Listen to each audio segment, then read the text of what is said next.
forward. It's fine. You wanna. She's a nightmare dressed like a daydream. And then that year for Halloween, she was a nightmare dressed as a pegacorn. All right, I feel like we should have saved that for our tangent. Or we could just tell people hello. Hello, and welcome back. You're here with Rich and Caitlin again on Cocktails, Tangents, and Answers. We skipped ahead to the tangent, which we is did. We just Taylor jumped Swift. Right into it. We were talking about nightmares and daydreams, and so of course T Swift came up because Caitlin is obsessed. Mildly. So we had dressed like a nightmare? Nightmare dressed as a daydream. A nightmare dressed as a daydream. Darling, I'm a nightmare dressed like a daydream. There we go. That is the. And now I'm trying to remember. I'm trying to find it's blank space. Oh yeah. Yeah, I've heard that. Now I just hear like the opening backbeat. I know. And we would put that music on here, but we don't have the license for it. We can't afford that It's license. not going to happen. Producer Zach is just shaking his head like, no. And I will not open the checkbook for that one. Would do like that might actually violate it as well. I think that we're not allowed to do a cover. Well, maybe. I don't know. Would that just be a cover? I think it's like okay? There's something about like artistic license with covers. Because covers are all over YouTube. People cover. Yeah. And I don't think that they pay to license those. I think that it is allowed. Because it's like little sweet indie teenagers who have no money and like a... All right. Well, if you're a YouTube cover artist, let us know how that works. And if you would like to sing Blank Space by T Swift and allow us to put it on. Oh, that's right. No you one did would enjoy it. But well, I don't know. We don't really sing on our podcast. Every once in a while we sing at the breaks, but usually it's just stupid stuff. Yeah. All right. So this episode, we should probably talk about what it is, and then we'll get into a cocktail since we've just tangented all over the place. We're good at it. That's what you came for. It is. I hope that's what people are coming for. So this one is another kind of light episode. We've got Jessica with us, our account director and chief operating officer, who is in charge of keeping everything moving and running with the biz for our clients. And also a little bit you. She's like the best opposite for you.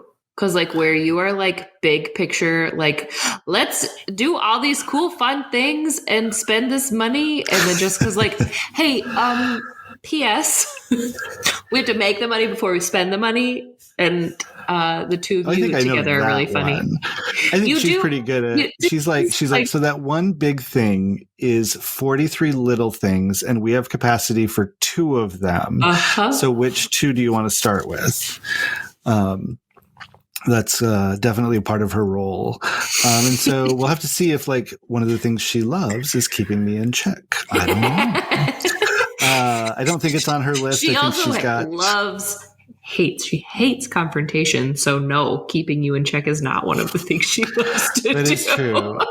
Yeah. And it's like, I don't know, like being confrontational with the boss. I know it's hard or with the owner of a company, but at the same time, like, I welcome it. Like I will get a little snippy occasionally, but like you can basically come at me with facts. You'll get snippy, but then you'll come back and be like, you were right. Yeah. I mean, and I don't take it personally, and I don't do personal attacks. I really tried very hard in my career not to attack people. But it's really just like, okay, you're challenging me, and now you're going to make me think about it. And I'm kind of irritated that you're making me think about it.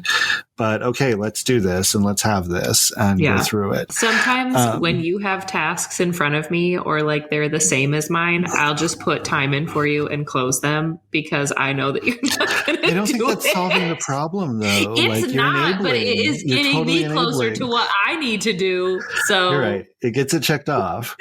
I do not think that timesheets are going to be on Jessica's list of things she loves. That doesn't sound like one. I don't know any agency people who are like, yes, my timesheet. What I love doing is making a record of everything that I've done in the last 4 weeks. I have to say very quickly, because this deserves celebration, my timesheet is up to date. Today is the 24th day of the month, and mine is complete through yesterday. because today's not over yet. Fantastic. Have you? Would like a gold star. I'll give you a gold star. I'll absolutely find a gold star and stick it on your desk. Thank you. Did you see I turned on daily reminders? Like if you don't have your hours in for the It's, day, you get an email. The thing that bothers me about the daily reminder is like, I wish it could be one of our faces, but it's just this like amorphous office man with his arms crossed. And I'm like, don't cross your arms at me. My timesheet is up to date. Leave me alone, sir. I did that mostly for me. It's also there's an end of the week one, but everybody else has to suffer along with me. I mean, if you've got everything in, then you wouldn't have to just see ignore it. Even if, but it goes out. I think there's one that goes out at the end of the week too. If you don't have enough hours for the week, and that you'll get that. So I look forward to that one on Friday. I'm sure I'll have it in my inbox. It's just that. Can we give him like he needs a name. Like his name. Oh yeah, we could name him. That'd be fun. I'll have to go and see if I can edit the template. Maybe I could put like Alyssa's face on there, like scowling at you or pointing at you, like a little crazy eye. Or maybe we'll get one of Christian's cats. She's so cheerful about being like, "Hey, get your shit done," but she's like the nicest about it. She is. She's a wonderful. Unicorn and must be protected at all costs. We try. So, I mean, I don't remember. Like, do you have any guesses at what Jessica loves? What she's going to talk about in this episode? She's a helper. She loves helping. What about? Okay, so there is one thing. Segue alert, that you've helped her love. There's a specific liquor that you have turned her on to. Yeah, I forced her to like gin. Yes, you did. And you've also, I kind of discovered gin before you forced me to like it, because it was like during like pandemic, we found all of the wonderful flavored gins. Yeah. Right. So you got to make up cocktails. But you've reinforced my love of gin. And then anytime I'm like, oh, you could do that with vodka, you're like, no. But why would you? Better. Vodka's trash. Sorry. I mean, vodka is technically tasteless and odorless, so it doesn't really add anything but alcohol to what you put in it. Yeah, it's just like, there is a Ron Swanson quote that I love, wherein he says that clear liquor is for rich women on diets. And he is just like full of disdain for anything that's not scotch or whiskey. Well, how about... I agree 50% because gin is almost always clear. But but some of them are now. I mean, there's like the purple gins and the dark gins and the orange gins. Mm-hmm. There is a black one. So what about this? What about this with vodka? Is this acceptable if you make it not clear by turning it into limoncello? But I don't. Can you define? Yeah, start there. Typically, I mean, if you're in Italy, they're using grain alcohol. They're using like Everclear. Like it is potent stuff. But essentially, so I have friends who just did this in San Diego. They took lemons off of their tree, because that's what you do there, and they zested them into a jar with zest, or like the peel, or maybe I'm thinking of oleosake. No, I'm gonna find it. They zested. So they zested for sure. And then there was, they put in the clear alcohol, and it sat in a dark room for like 30 days or something, just to get all the flavor and oils out from the lemons. And then they strained the zest out, because you don't need the zest in there, and then added simple syrup. And now it sits for another 30 days in a dark closet. Okay. And then they will have super sweet, super potent lemony alcohol. So my question originally is that an acceptable use of vodka for you? Or would you just do that with gin and you'd have your pine needles and everything in there too? Why couldn't they do it with like a really lovely gin? Sipsmith makes a really delicious like citrus gin which is And so I think I'm also wondering, the thing I was thinking of is oleosaccharum, which is that, but then you add sugar, and it is delicious. Except, is there alcohol in it? Now I'm reading. Rabbit hole. We've gone from tangent to rabbit hole. I think this is maybe just it's peels and sugar. So yeah, I think there is that. And then when you put the alcohol in it, it becomes limoncello. Yeah. Oh, and maybe you do that'd it be in good. that order. Maybe it's actually you do it in the sugar first and you make that thing, and then the simple syrup and the alcohol sit together. I don't remember. This would be so good, though. This random article that I found that taught me how to pronounce oleosaccharum suggests using it as a sweetener for iced tea or an ingredient in vinaigrette, which would also be very good. So it's like that'd you be really sit good. in sugar and like the oil from the lemon peel leaches out into the sugar. Mm-hmm. My mouth is watering because I love lemon. So we've just discovered the beauties of champagne vinegar, which we didn't realize was a thing until we had a recipe that called for it. And we now have 2 bottles because we do like everybody does and forget what's in your pantry. And you're like, oh, we needed that. And you buy it. And then you're like, oh, except we did that last week. 3 of them. But so we did it actually just on a salad. We just poured a little bit of champagne vinegar and a little bit of balsamic vinegar on as a dressing. And that was it. It was so good. We've actually never made the dish that we needed the champagne vinegar for either. The recipe that we had that for is not anything we've cooked yet. We will. And we have it. We just, now that we have the vent, why would we? We wanted it when we didn't have it. So what about, so gin, you can do a lot of things with gin, as we've learned. You can do anything you can do with vodka, you can do better with gin. That is Caitlin's mantra. I do recommend that everybody explore gin. So I don't like your classic, like, sucking on pine needles gin flavors. No. And I've learned that those are not great gins typically, but there's a whole bunch of other gin to be explored. And what is the best way to explore a new gin, Caitlin? Well, I just prefer it with a little tonic and a spritz of lime. You could go either way. Lime, I think, is the traditional means, but unless you're doing an orange gin, then you would want would you want a little orange wedge or something in there versus lemon or lime? I feel like the citrus is a garnish and is up to any the citrus will do. Participant. Yeah. Got it. Yeah, and it was interesting. I learned that when you squeeze the lemon or lime in the gin, the oil actually has it does enhance the drink and participate. In it. My husband made a cocktail the other night that didn't call for mint, but he used it as a garnish, and he did you see a bartender they clap the mint to activate it, and he's like, I tried it without have you not ever seen this happen before? I've never heard the term clap the mint. There's probably some schmaltzy bartender word for it, but that's literally what they do. They put the mint in one hand and they just and then it opens the mint up. Interesting. The most I see mint is in it like a mojito, and then they just throw it in the bottom and they muddle it, and that's what activates it. But I've never seen the clapping the mint. I'll have to do that now. I gotta find if that's a terrible way to say it. I feel like we ventured down into a territory that we're just barely riding that PG line with, what did you do last night? Oh, I clapped the mint. And it's excuse me? What was that? I don't know. Yeah.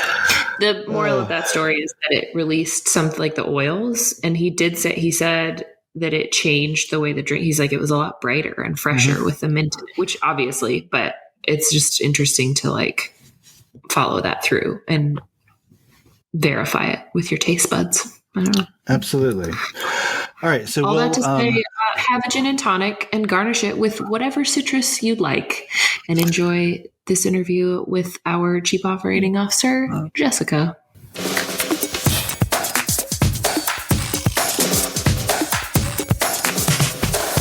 Welcome back. We are here with our Chief Operating Officer, Jessica Simons, and we're going to talk about some things that she loves, and I'm really looking forward to this. I love the love episode. I know, it's just warm and fuzzy, and everybody's happy. We got a little gin cocktail. It's a good day. It's a good day. Thanks for being here. Mm-hmm. Let's start. What do you love? Tell me about it. Ooh. Okay. So I guess first on my list is I love when companies use original photography in their things, because it feels like the company has so much more personality when you use some of your own stuff. It doesn't have to be everything, but you should show your people. There's a time and a place. And absolutely. Yeah. I think it just personalizes the whole feel, especially in a website application, being able to see the people you're actually going to work with. Exactly. That's really valuable to me as a consumer when I go to somebody's about page and I can actually see like, yeah, if you're asking me to contact you, I want to see who you are. Yeah, I think do I trust you? Right? Shifty. I don't know. Yeah, I think the people, and I think the environment too, because the environment that they kind of live in or work in, I guess, but like where their function happens says a lot about who they are and how they function and how they deal with it. Just like our houses say a lot about us. It's like, I want to see where you're at. It just double if you're retail. Like, is this confusing? Is this cluttered? Is this open? Like, what am I getting myself into coming in that door? Yeah.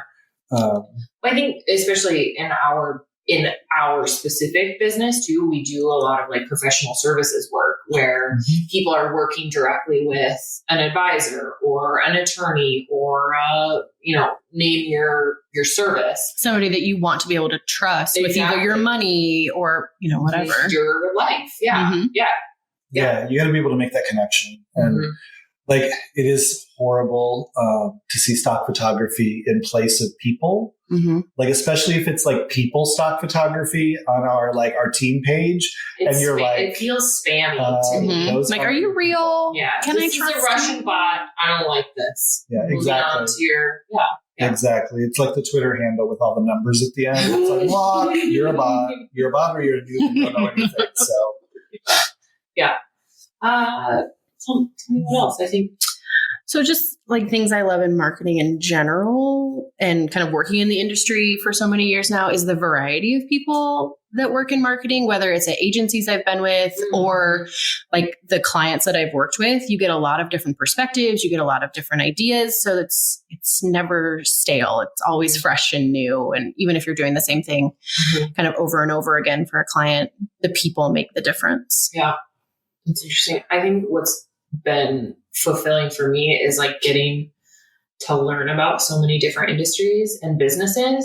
As on the account side, I wear a lot of hats at the agency, but then also in my life, and just being able to like know a little bit about a lot of things, but also there's something really rewarding in getting to watch people do the thing that they're best at. So like, it's like, I don't know, I nerd out about that. Yeah. And looking at somebody and going, God, I could never do that, but I am so impressed that you're doing Well, and I'm so thankful that you're doing, like, that's a service or a niche that needs to be filled. And I'm really thankful that there are people that are passionate about insurance or, construction and building codes and like all, because I don't have the heart for that. Yeah, we get to see people geek out on some of the weirdest stuff. And you're like, okay, you do you. That's awesome. Yeah. But it's really like a celebration of how it all comes together. Yeah.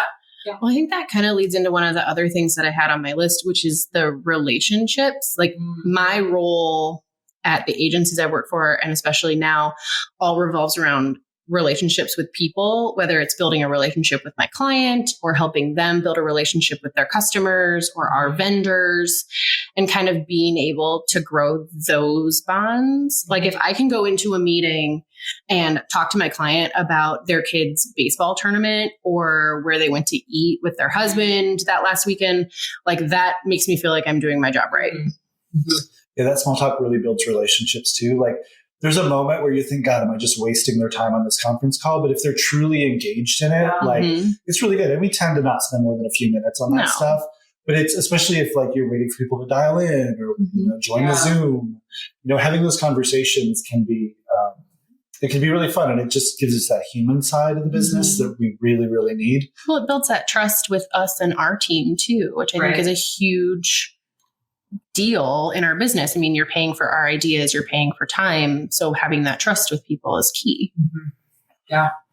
Yeah. So like a good trust fall or maybe a good icebreaker, or am I getting ahead? That's another episode, right? Icebreakers are not my jam. I would self-identify as an extroverted introvert. And because of that, icebreakers are one of my least favorite things, I think. Okay, I think we'll get to that in another episode because I'm pretty sure things Jessica hates is coming up. I'm going to have to add that to my list. Note to self. So I shouldn't ask you about your top 5 dinner party guests. I mean, probably not if you want me to answer. You told me to turn tail and run it. That's a Caitlin I'm going to need, guys, I think I have a call. I have to go.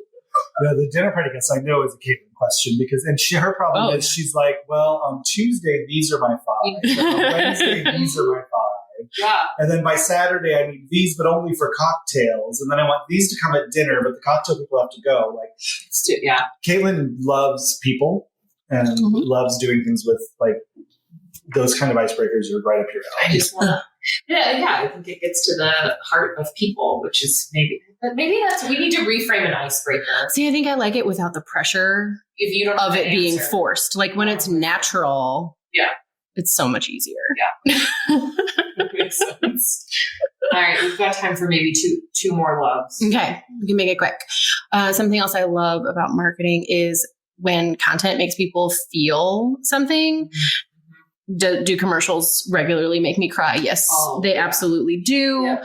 I think it like ties in with, I'm just like overly sensitive about things like that. And also one of the reasons I got into this business is because I really enjoy figuring out what makes people tick.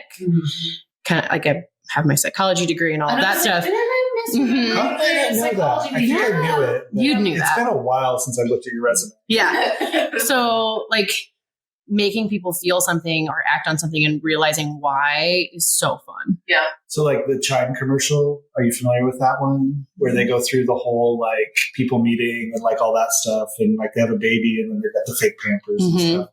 Little tear on that one? Oh, yeah. Yeah. The Google commercials? The Google, I hate you. That one you get me right now. Oh my God. Yeah.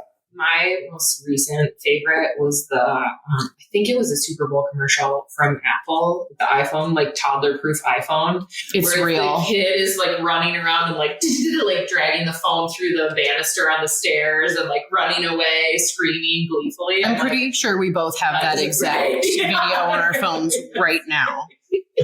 Right now. It's like, chaos, but also it's freaking adorable and hilarious and full of joy. And that's why you get Apple Care. Exactly. This is not sponsored. It's a secondary but we will accept sponsors. It's not an endorsement or response. Yeah. Apple has a lot of money. So. Yeah, that's a good one. I think sometimes content can seem so dry. I mean, in commercials or like TV commercials is what we always think of. Yeah, I mean, that's an easy. But even when you get to like websites can evoke emotion. And, you know, for you, especially bridging that gap between the client and the customer need and then the creative team getting all that put together, I can see that. Like, that's a huge, like, pride moment, but it's also a very big, like, I love what I do when I see it all come together in this positive emotion. Well, it's like to be super cheesy, but I mean, it does happen.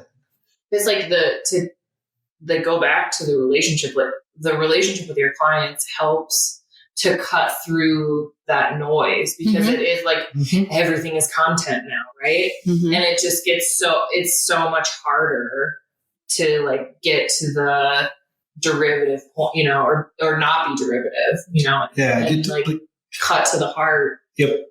Everybody's a creator and like, but some are creating absolute crap that like doesn't do anything for anybody. And I think that those moments that give you that emotion or give you that feel or take you to another place, I like stuff that makes me escape. Like I'm a big, like get lost in a book, get lost reading kind of person. Yep. The choose your own adventure books as a kid. Like that's too much pressure. No, because you choose. What if you pick wrong and everybody dies at the end? I played too much. You did have some of those. That was Oregon Trail, definitely.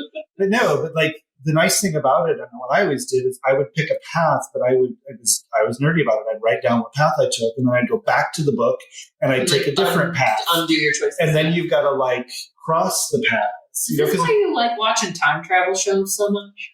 I mean, it might be. Also, like, time travel is just, like, there's so many problems. Yeah. Yeah. Like, so many problems. Yeah. So, but I digress. A little tangent there, apparently. No, but it ties into my last one, which is, like, solving problems for clients. And I'm not the person that's usually creating those pieces to help solve the problems. But doing the strategy and thinking about it and seeing it all come together gives me a lot of pride in like our team and the work that I do. So being able to kind of see it all actually happen and work for clients is something that I just love. Yeah. And I like being able to come to you and being like, hey, I've been thinking through this workflow and I think I've got it, but I kind of need some other eyes. And then you've done more of them than I have. And you're like, oh, like this is redundant. You can just drag from over here and put them down this path. Mm-hmm. And here's where this comes together. And oh, this shouldn't be in this workflow. You should actually push them into a second workflow because then you can opt into both. And I'm like, holy shit, like this is amazing. Yeah. And it's like then your enthusiasm like makes me enthusiastic about it. And it's weird to be like, we've created this like Rube Goldberg machine of workflows that when you test it and run stuff through it, it works. And it's the same as like if the marble starts in the attic and finishes in the backyard and you're like, yeah. I was doing one actually this morning and I like leaned over and I was like, Jesse, look at this workflow. And he was like, that makes me want to die. And I was like, isn't it beautiful? It's great. Such a geek. I do not have that like 30,000 foot view capability. Like I can never pull back. So that like big picture view is so valuable when you're talking about long-term project planning or, campaign planning. Like that pullback is so necessary for those long-term goals for clients. Yeah. And I think it's like, if you're in the weeds of something like a workflow, you can get caught on where you're at, but if you can step back and really think through the problem differently, that's a lot of why clients have us. We're different brains in the room. We think about stuff differently. That's why it's not just me like running a solo thing, because I know I need other people who think about stuff differently than I do. Right. And that's where we get those wins, and those wins that we try to celebrate those because they're really fun. Yeah. And we just kind of geek out on stupid stuff, but I'm here for it. Right. Hey. This is great. Thank you for sharing with us what you love. Thank you. That's it for another episode of Cocktails, Tangents, and Answers. We hope you enjoyed listening. We enjoyed recording and this week's cocktail. You can find me on Twitter or Instagram at Rich Mackey. I try not to make it too difficult. It's just my name. And you can find our agency at Antidote_71. That's ANTIDOTE_71 on Twitter and Instagram as well. And you can find me at home sipping a craft cocktail prepared by my in-home bartender. Is my husband.